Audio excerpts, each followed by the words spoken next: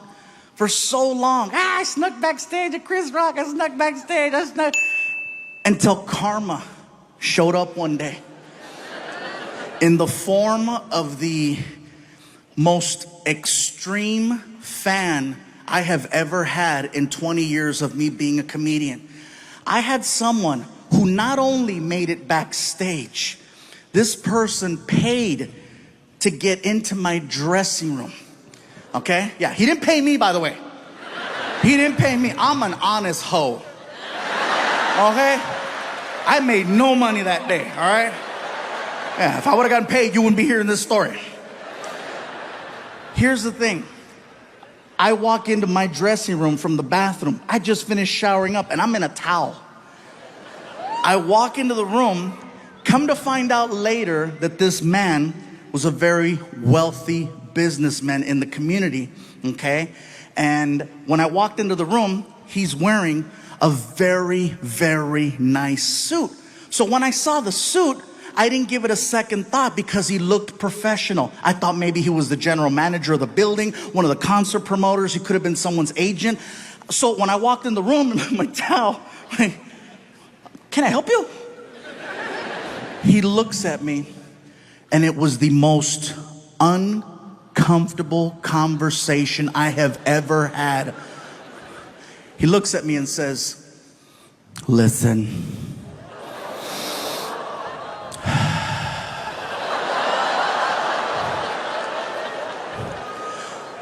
I am not here to waste any of your time. Fluffy, I am prepared to take care of you. I will give you a new Lexus and an allowance that's more than what you make as a comedian. Leave with me.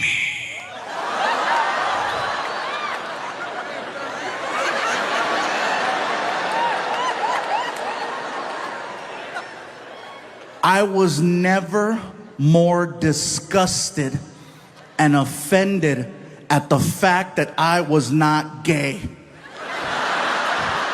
Because finally, somebody wants to take care of me. Do you know how many people I take care of? No one's ever offered me a Lexus, and they should. I felt horrible saying no to this guy. I still think about it. I still have the number.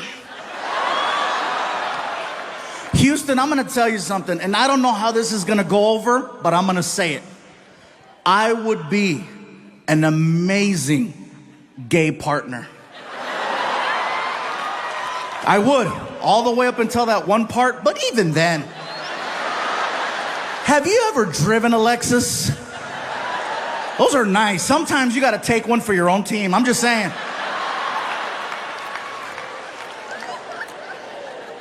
Now, in all seriousness, not to be funny, not to be disrespectful, let me tell you the reason why I would be an amazing gay partner. The level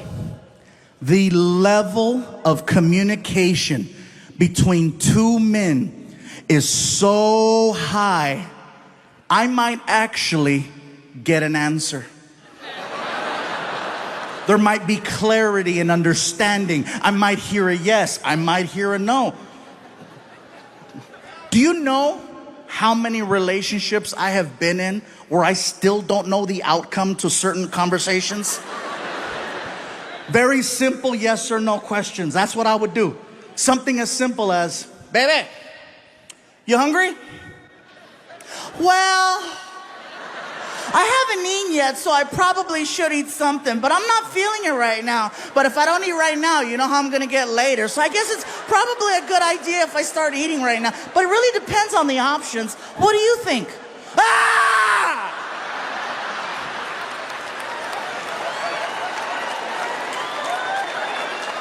What about this one? Baby, where would you like to eat? You hear all the guys? Yeah. Finally! I'm not alone! Everybody's pointing at somebody right now. Guys, am I right? This has to be, you would think that this is the safest question in the world to ask, but it's not. Well, just pick something. You know me, I'm go with the flow. Whatever you decide is okay with me. You know me already. Just pick something. All right, we're going to Burger King. I don't like Burger King. Why do we gotta go to Burger King? Burger King gives me chorro. Chorro is Mexican diarrhea. How about this one? How do you feel? Really? Really? You want to know how I feel? Well, you know, maybe if you'd pay attention from time to time, you might know how I feel. You might not need to have to ask me such a question because you would already know exactly how I feel. The amount of time and energy I've exhausted to let you know how I feel, and you have the nerve to ask me, how do you feel?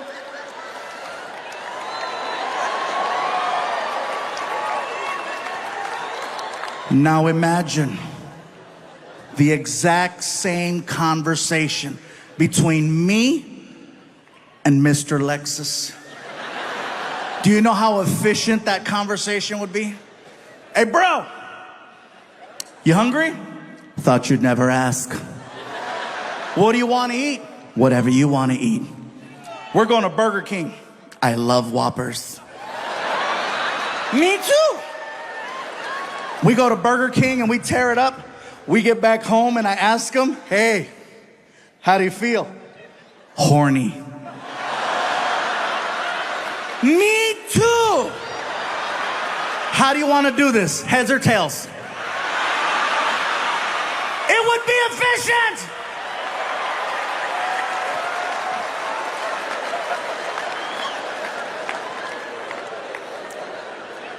It's hypothetical. But believe me, I still think about it, you know? Especially whenever I get into fights with my girl and she says something like, oh, you think you can do better? Oh, I know I could have a Lexus.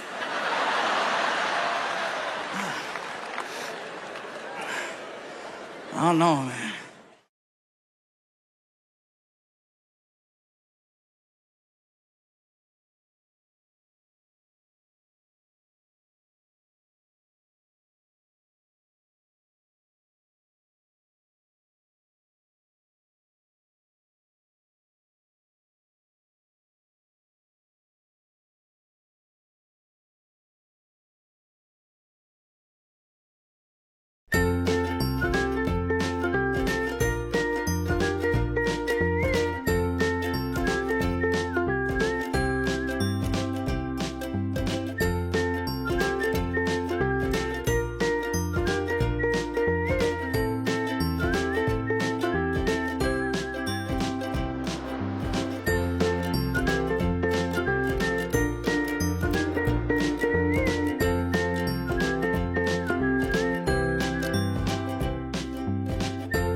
Funny, huh?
I got some tweets about the first show. People were asking Martin because, people saw Stand Up Revolution season 1 and they noticed that your hair is different. Your hair is actually 3 inches longer than it was last year. You know what? I'm just glad I picked up inches somewhere, bro.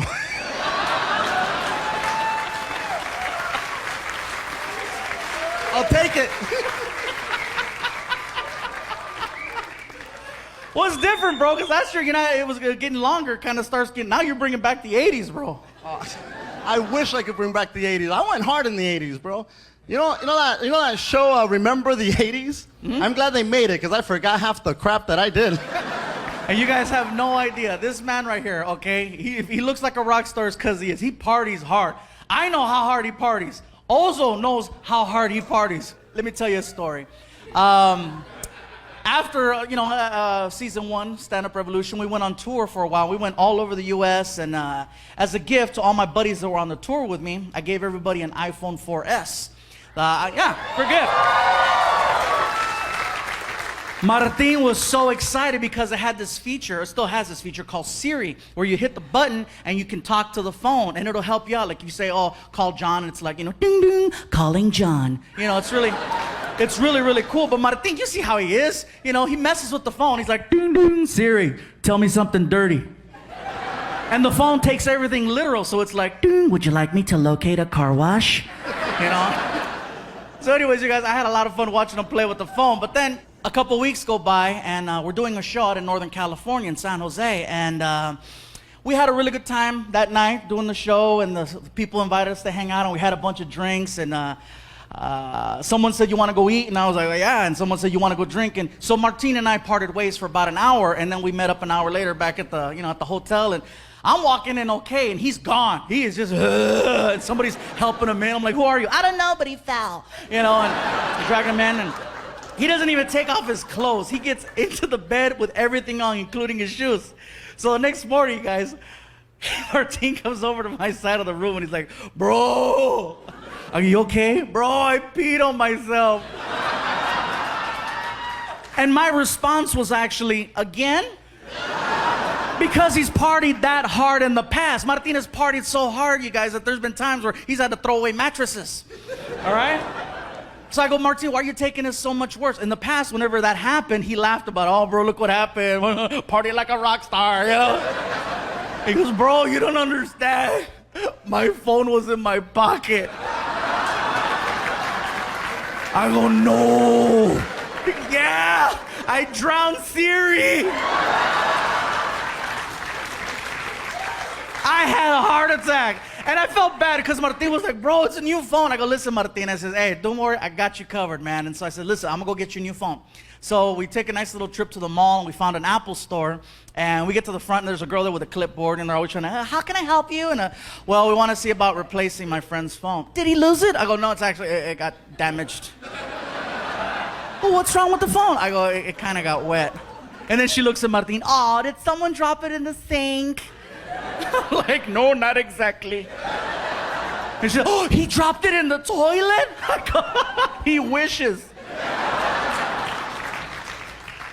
She goes, well, we have a few in stock. Would you like a black iPhone or would you like a white iPhone? I said, well, you know, Martin and I have the same color iPhone. I said, we both have a white one. So I says, just so we don't have the confusion of always grabbing each other's phones, I said, Martin, would you mind getting a black iPhone? He goes, yeah, but does the black iPhone have Siri? And I'm like, what kind of a question is that? Why wouldn't the black iPhone have Siri, right?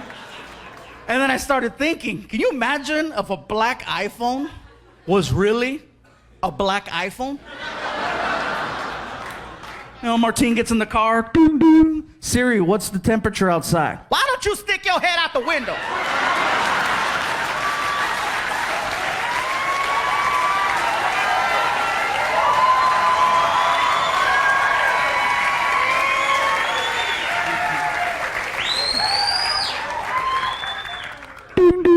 Siri, talk dirty to me. You better not pee on me. Okay, I ain't like that white iPhone.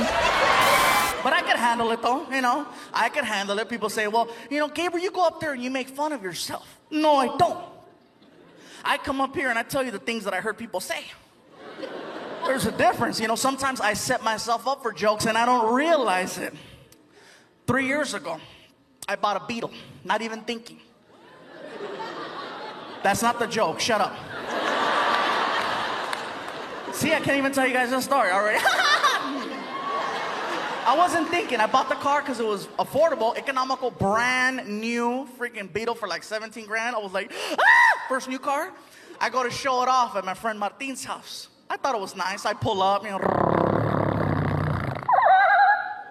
Martin! He lives in the hood. I don't get out the car. Across the street, there are these gang members. The kind of gang members, they don't really get into, you know, like shooting people and stuff like that. They just hang out on the porch and talk a lot of smack. And so I'm there in a Beetle, and across the street, I hear this, right? I'm like, Martin! And over here, I hear, Órale! Hey, what's up, guys? How's it going? How'd you get in there, is it?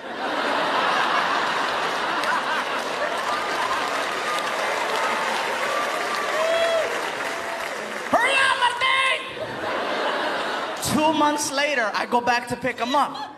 Now I've had some time to work on the car, right? I put some rims on it, some stickers. I put a chip in the motor so it goes faster. I thought it was bad, right? I pull up.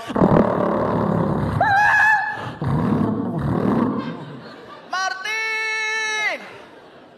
Órale! I'm not turning around. Hey! Hey! I don't see you. Yoo-hoo!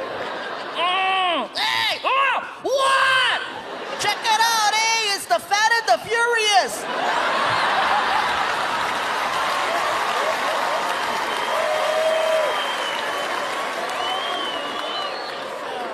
I didn't even wait, man.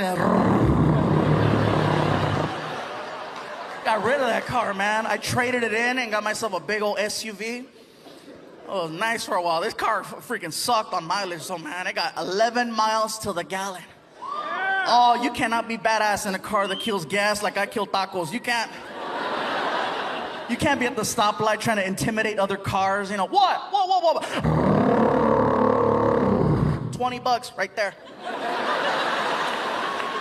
Hell no, man. But it was kind of cool. It had a GPS navigational system in it, an OnStar, which was really cool. You know, I'm driving and all of a sudden this girl's talking to me. Right turn up ahead. In 3/4 tenths of a mile, left turn. And I'm like, whatever you say, baby. Thank you very much. Again, it's our last show. And Martin, hombre, you're my best friend in the whole wide world. We've been on this roller coaster ride for freaking over 10 years. On the road every single week, a lot of time away from family, away from other friends. This man knows me better than I know myself. Seriously, that's a real friend right there. And I just wanted to do something real special for you, bro, because I love you and you've been there for me. Uh-oh. I got you a surprise. No, he's coming out. No, I'm not. Wow. Relax. Fluffy, not fluffy. Yeah, all right? No. You got long hair, but I don't pull it, bro. That's like... No. And this is cushion, but not for your pushing, all right? So we got to keep it cool. No, but hey, I love you, and I wanted to do something real special for you since this is the last show, and I know you're having some problems because you don't have a car right now, so I'll just leave it like this. Manny, can you run the footage, please? Hey, what's up, you guys? I'm standing right here in front of Madness Auto Works with my buddy John. This is the season finale. It's the last episode, and we wanted to do something really, really special for the special man in my life. That doesn't sound right. No. My homie Martin, he's my buddy, he's my friend, and so we got Martin his own van. So, Martin, say hello to your future ride.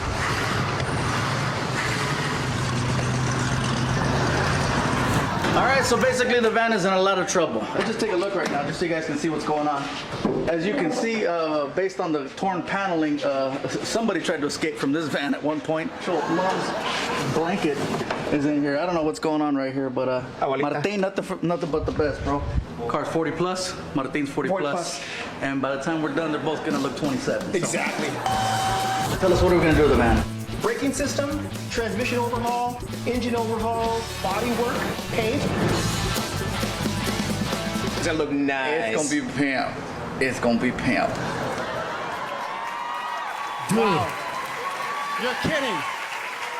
That footage was actually from 7 months ago. As you could tell, I still had 3 chins, not one like now. And somebody like, he looks bigger right there. Maybe it's the TV. No, cabrones, it's a diet.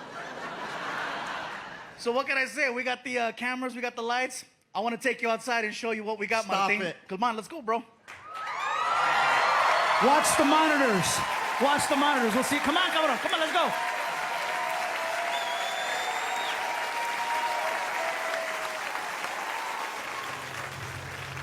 Wow. That is sick. Wow. Are you kidding me right now? Check out this warrior right here. Look at this warrior. Wait. Here, put on the glasses.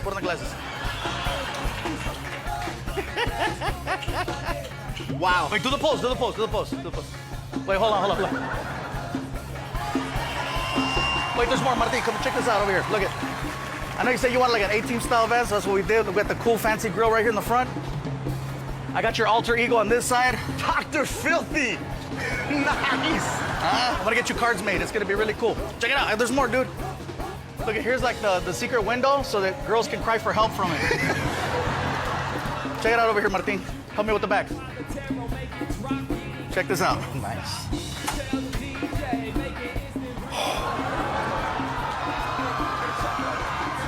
Somebody's daughter is gonna get sacrificed in here. I hope you guys know that. This is ridiculous. I can't say thank you. This is amazing. Gabriel, stand-up revolution. Gracias, bro. I love you, man. I love you too. I love you, man. You guys jotos, but we do love each other. No offense. Hey, puto. Let's go in the van. Hey, you guys, this is the perfect way to end the show or kick it off. So we'll be right back with more stand-up revolution. Jump in here, man.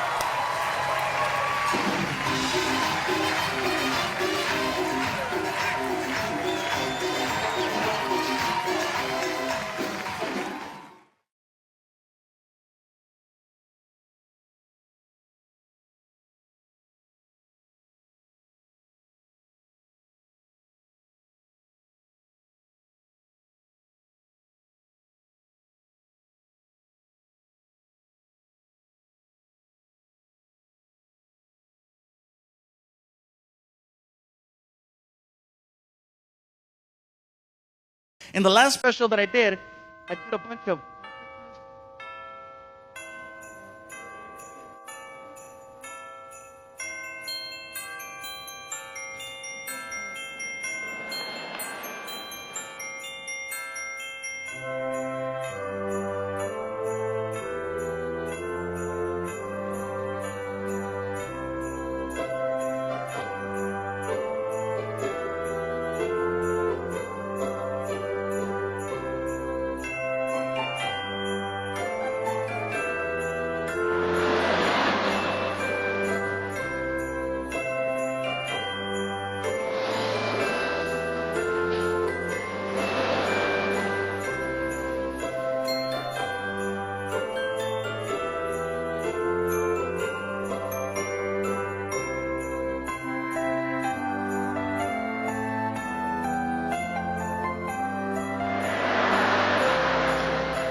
You can't have, oh, seriously, around here you gotta be careful because the police here in Bakersfield, they don't mess around. They will stop you for anything, man.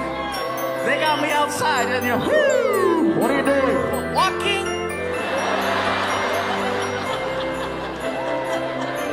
But I noticed something though, if you can make a cop laugh, they will work with you. But you gotta really make them laugh. You can't just make them go, ah, you gotta make them, you know. I made a cop laugh so hard one time, he almost peed on himself. I know this because he told me. He was like, you don't understand. I damn near pissed myself.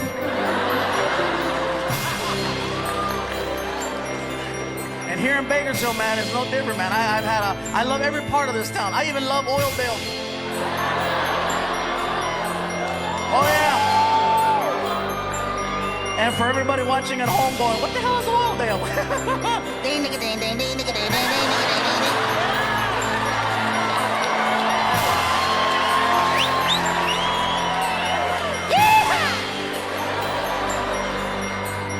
But I still love it, guys. I still love it. I'm sure at home, and I'm sure a lot of you guys are wondering, what's going on, Gabriel? Okay, you get a TV show. Why would you want to do it in Phoenix, Arizona? You know, especially with everything that's going on. Why would you take a chance? Let me tell you why, okay? We've been touring with Comedy Central all over the country. 50 states, you guys, in a tour bus. Every city, every state has been amazing. Everything was going so smooth until we passed through Phoenix. I gotta tell you what happened, okay? We're on our way to California, and in between the two, you know, there's a checkpoint where they're looking for illegals, narcotics, weapons, or all three if you're convenient. And we're rolling through.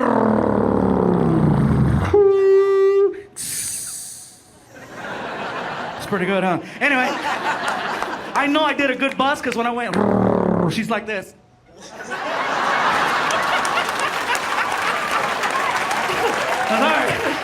He's really good. It's really good. I saw the bus. I saw it. Anyways, it's early in the morning and we're rolling through and we get pulled over and the immigration officer walks over to the window and he, you know, our driver, you know, he's like, what's going on here? And our driver, right? It's a cool dude named Dave. He's been driving tour buses for like 30 years. He's old and white. And he doesn't care. Like his favorite line is, I don't give a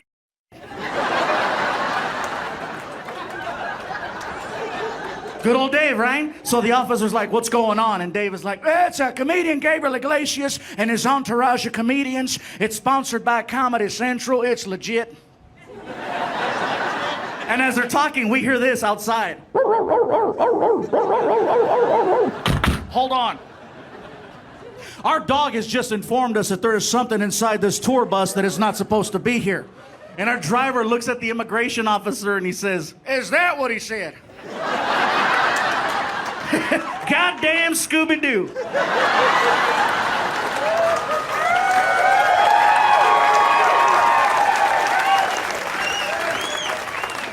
And we're in the back having a heart attack. Ah! Dave, you're gonna get us arrested. I don't give. Next thing you know, they asked the representative of the tour bus to get off. So my name and my face are on the side of the bus. Door pops open, and I'm greeted by an immigration officer with the last name, Sanchez. Traitor! Not only did he recognize me, the guy was starstruck, because as soon as he saw me, he was like, And when I saw that, I said, oh, this is gonna be easy, right? We'll take some pictures, I'll sign some autographs, and we'll go. Here comes the other guy with the dog, right? Hey, what's in the bus? And I look at Sanchez and he's still, I didn't think nothing of it, you know, he's like, what's on the bus? I'm like, just more Mexicans, you know. I didn't know, right? I knew I messed up, because I look at Sanchez and he's like, next thing you hear, freaking, everybody off the bus. Freaking Martin, my friend Alfred, my friend Noe, freaking 1 little, 2 little, 3 little Mexicans, 4 little, 5 little, 6. Everybody off the bus, and then they put us up against the side of the bus so they could frisk us for narcotics and weapons. Guys in the back, show the picture. Now notice you don't see a white bus driver in the picture. It's because he took the picture. Apparently, even after talking smack to immigration, he was still considered an innocent bystander. You guys, can you show the next one? That's Sanchez. Traitor! Show the next one. There's a dog. And there's where we threw it. Trust me, they did not catch me with anything. Because my guys are fast. Hell yeah, if they would have popped me with something on that freaking tour bus, are you kidding? You guys would have heard all about it. That sucker would have been on TMZ. Freaking, uh-oh, Fluffy's doing Puffy.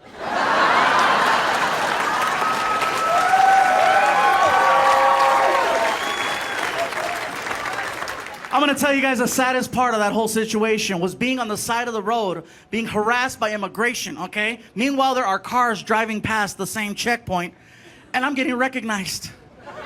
And not only am I fairly recognizable from almost any angle, I'm touching a bus that has my name and my face to confirm. That's who we thought it was. So I'm against the bus, and this guy's got his hand on my butt, and meanwhile, from behind, I hear this. Fluffy!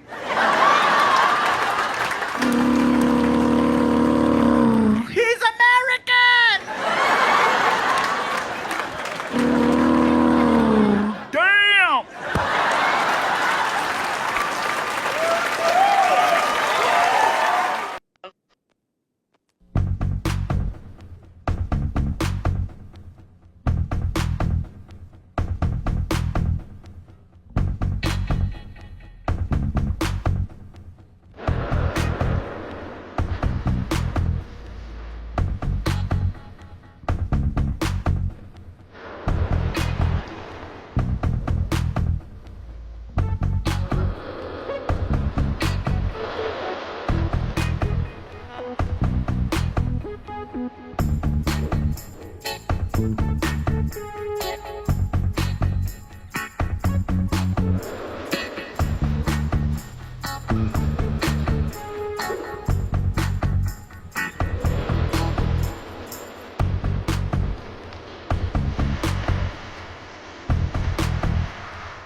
I took a road trip about a year ago.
I look forward to problems.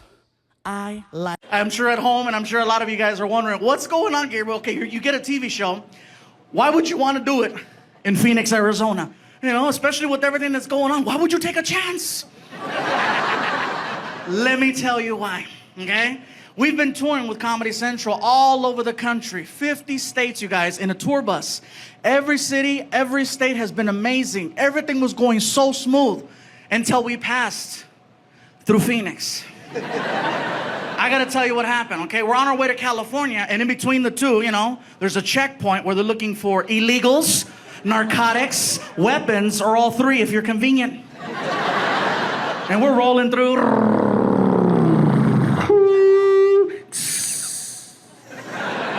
It's pretty good, huh? Anyway, I know I did a good bus because when I went, she's like this.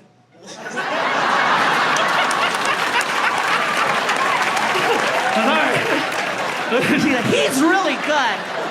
It's really good. I saw the bus. I saw it.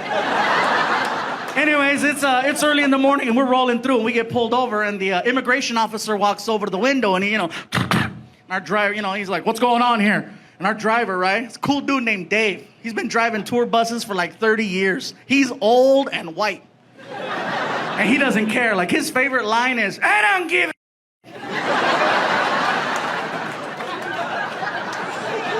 Good old Dave, right? So the officer's like, what's going on? And Dave is like, it's a comedian, Gabriel Iglesias, and his entourage of comedians. It's sponsored by Comedy Central. It's legit. And as they're talking, we hear this outside. Hold on. Our dog has just informed us that there is something inside this tour bus that is not supposed to be here. And our driver looks at the immigration officer and he says, is that what he said?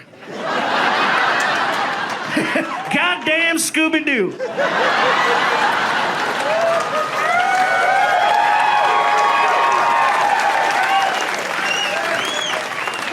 And we're in the back having a heart attack. Ah! Dave, you're gonna get us arrested. I don't give. Next thing you know, they asked the representative of the tour bus to get off. So my name and my face are on the side of the bus. Door pops open, and I'm greeted by an immigration officer with the last name, Sanchez. Traitor! Not only did he recognize me, the guy was starstruck, because as soon as he saw me, he was like... And when I saw that, I said, oh, this is gonna be easy, right? We'll take some pictures, I'll sign some autographs, and we'll go. Here comes the other guy with the dog, right? Hey, what's in the bus? And I look at Sanchez, and he's still, I didn't think nothing of it, he's like, what's on the bus? I'm like, just more Mexicans, I didn't know, right? I knew I messed up, because I look at Sanchez, and he's like, next thing you hear, freaking, everybody off the bus. Freaking Martin, my friend Alfred, my friend Noe, freaking 1 little, 2 little, 3 little Mexicans, 4 little, 5 little, 6.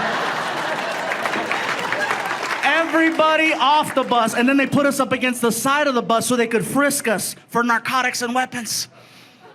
Guys in the back, show the picture. Now notice you don't see a white bus driver in the picture. It's because he took the picture. Apparently, even after talking smack to immigration, he was still considered an innocent bystander. You guys, can you show the next one? That's Sanchez. Traitor! Show the next one. There's a dog. And there's where we threw it. Trust me, they did not catch me with anything. Because my guys are fast. Hell yeah, if they would have popped me with something on that freaking tour bus, are you kidding? You guys would have heard all about it. That sucker would have been on TMZ. Freaking, uh-oh, Fluffy's doing Puffy.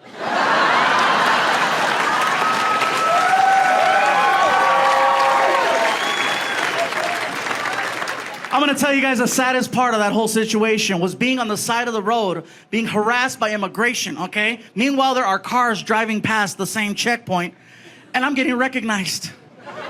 And not only am I fairly recognizable from almost any angle, I'm touching a bus that has my name and my face to confirm. That's who we thought it was.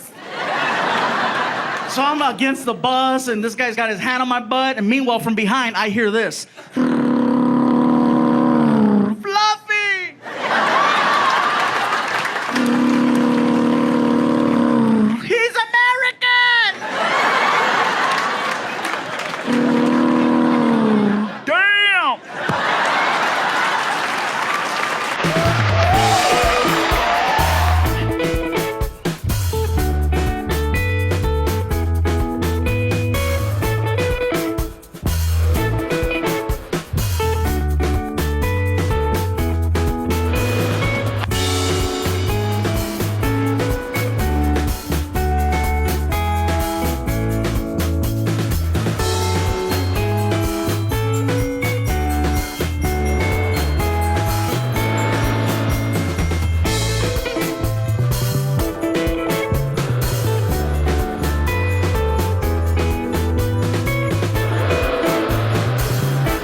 signs.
I took a road trip about a year ago after my SUV. Took a road trip from LA.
joke.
She's in the car, can hear them.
Another thing that I now consider a compliment is that from time to time, I have people who are experiencing their first ever comedy event, and they're not accustomed to laughing for long periods of time. And they get so excited and so involved with the show that they forget. They forget to do a very basic thing called breathing. You'd be amazed how many times I've seen this in the front row. Just and they pass the hell out. The messed up part is only I can see what's happening.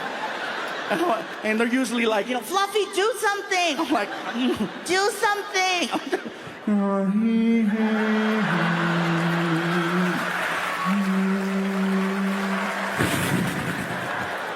He woke up. Thank you. I had a lady one time up in the balcony who laughed herself unconscious. And she went forward and she wound up hitting her head on the rail that was in the aisle. Now, I couldn't see this because I'm on stage and I had spotlights in my face. And it wasn't until after the show was over when Martin came back out on stage and he took the microphone. And then he tells me in my ear, bro, some lady just got hurt on the balcony. The paramedics are here. They have her in the lobby. Let's go check on her. I'm like, let's go. So we go behind the curtain. Security is waiting for us with the car. So we jump in the car and they raced us around to the front of the building. Now, as soon as we get to the front, we see an ambulance. We start walking in. And now, not to take anything away from this serious moment, because this really did happen, it's a little bit funny in the sense that my show just finished and people are now starting to leave the building. They just saw me on stage a minute ago and now they see me walking in the front door. You gotta see it through my eyes, you know.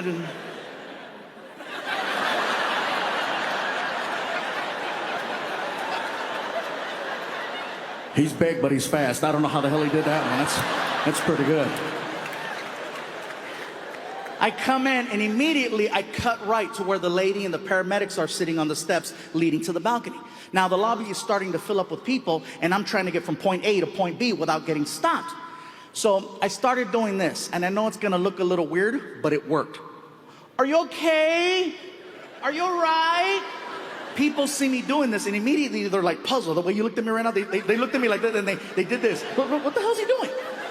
It made everybody take 2 steps back and do like this. It created a hole for me to get to them. And then they see the paramedics and they realize what I was trying to do.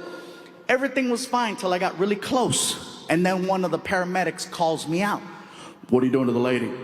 I go, listen, sir, the woman obviously sustained a head injury, and I'm just giving her a chance to process the fact that it's really me. And I'm slowly getting closer to her. I realize now that I'm in this incredible position where I can no longer walk up from behind someone at one of my shows and go, hey. Why not? Because then, clear. Fluffy killed another one. So finally the lady looks up. She must have been 55, 60, little Asian woman. She sees me and she's like, you too funny. You almost killed me. I am so sorry. Are you okay? Is there anything I could do to make you feel better? Yes. Yes, I feel a bit. I would like a 2 t-shirt. I'm gonna get you 2 t-shirts and 2 DVD. I'm like, you're not that hurt. Get your ass over here. Come on. So I stand her up and immediately one of the paramedics, hey, she hit her head. She shouldn't be standing. I said, listen, I'm the artist performing here tonight. I accept full responsibility over this woman. I got her. It's cool. Plus, she's tiny. We're only walking 10 feet to the merchandise table. No big deal. So I said, come on, I got you. Let's go. As soon as we start walking, she starts venting. Mr. Fluffy, you have no idea a kind of week I have. My son, he married this girl. She no cook, no clean. Move into my house. Now I have to cook and clean for 2. Oh, some bullshit. And I'm like, oh my God, that's gonna happen to me. Mr. Fluffy, I must apologize to you because I do not know who you are until today. I have a friend who gave me a ticket. She says, Susie, you stress so much. You need to get out. Husband win ticket in the raffle. Only have a one ticket. You take it. So I look at the ticket. Ticket say, the Fluffy. I don't know what the comedy show is because I never go comedy show. I see Fluffy, I think it's a musical like a Cats. I say, okay, I go see Fluffy Cats. So I come here early so I can get the popcorn and the soda, and so I sit and I wait for Fluffy Cats. Next thing I know, your friend Martin, he walk out on stage with a big hair, big goatee. I say, oh, this not the Cats. This not the Cats. This Lion King. That's a Mexican Mufasa. And he start cracking jokes, and I start laughing. I laugh. Then you come out on the stage, I cannot take, I can't breathe. I black out. And when I wake up, I have an ice pack on the head, blood in the eye, and the two young white paramedics, they both touch me right here. They say, are you okay? Are you okay? Are you okay? What did you tell him? Oh, never better. Susie, never have a two young white men touch me right here same time. Oh, your show very special, Mr. Fluffy. Very special. Your show like a Make-A-Wish. If I have a scar, You're gonna sue me. no, not going to sue. If I have a scar and the friends ask me, hey, how you get the scar? Now I have a great story to tell. I'm going to say, two white men, same time.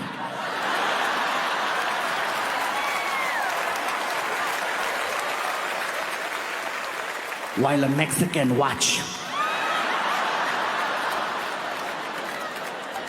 I get her back to the paramedics. The paramedics are like, she's a handful, huh? I'm like, oh yeah, she's horny. She likes you. So here you go. As soon as I turn around, all I see is a lobby full of people and a bunch of cell phones. There's footage of what I just told you out there. Everybody was recording what happened. What I thought was cool is that everybody waited for me to finish with the lady and the paramedics, and then all of a sudden, when I turned around, just people started coming up. Some people wanted to shake my hand, some people wanted a high five. One guy just wanted to hug me, and he didn't say anything. He just hugged me, just, are you okay? You sure? All right. A couple of kids are looking at me, they're like,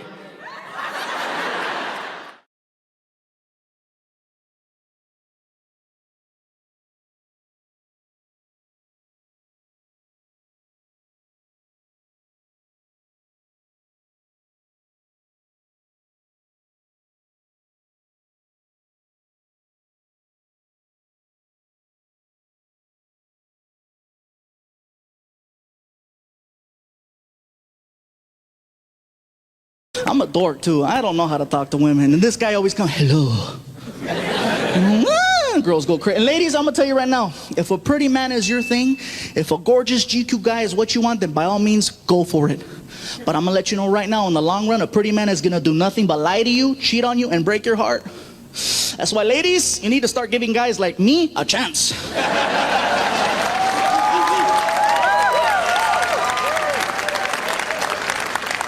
That's right, because I'm going to tell you guys right now, the worst thing I'll ever do is have dinner without you.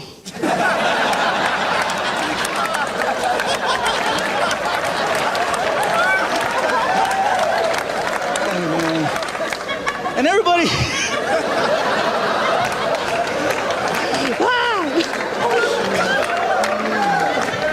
Look at some of the girls.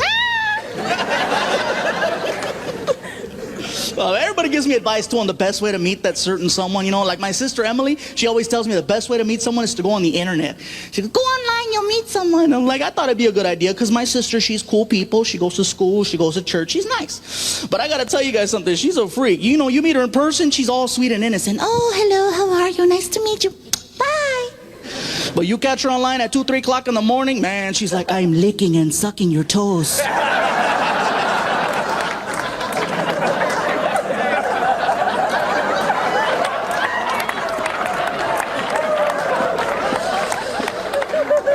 Ooh, do you like it? Now see, that's scary. It is, because I had no idea she was online. I was like, yeah, I like it.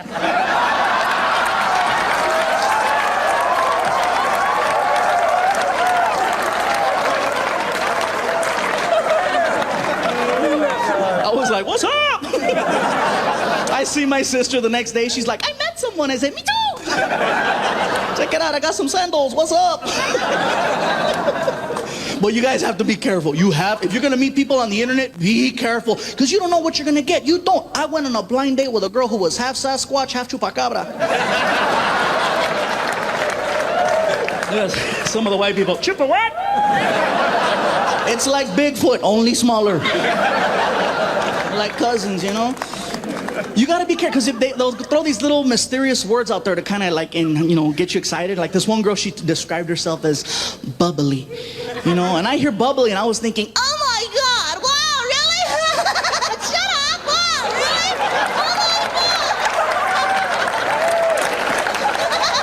Shut up! Man, and instead what I got was...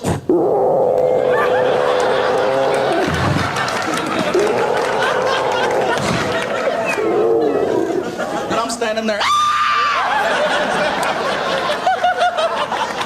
You have to be careful. And I said, you know what? Okay, maybe it's my bad luck. It couldn't possibly happen to me 3 times, right? So I gave it another shot. I went on another blind date with a girl who said she was a sexy Latina. I was excited. What's up? I get to her house, you guys. She was not Latina. Oh, no. She was black. Now, I didn't have a problem with her being black, but she specifically wrote out, I'm Latina. So I called her on it, right? I said, hey, girl, before we go any further, didn't you say that you were Latina? You know what she told me? She got mad. She was like, boo, I am Latina. Shoot, that's my name.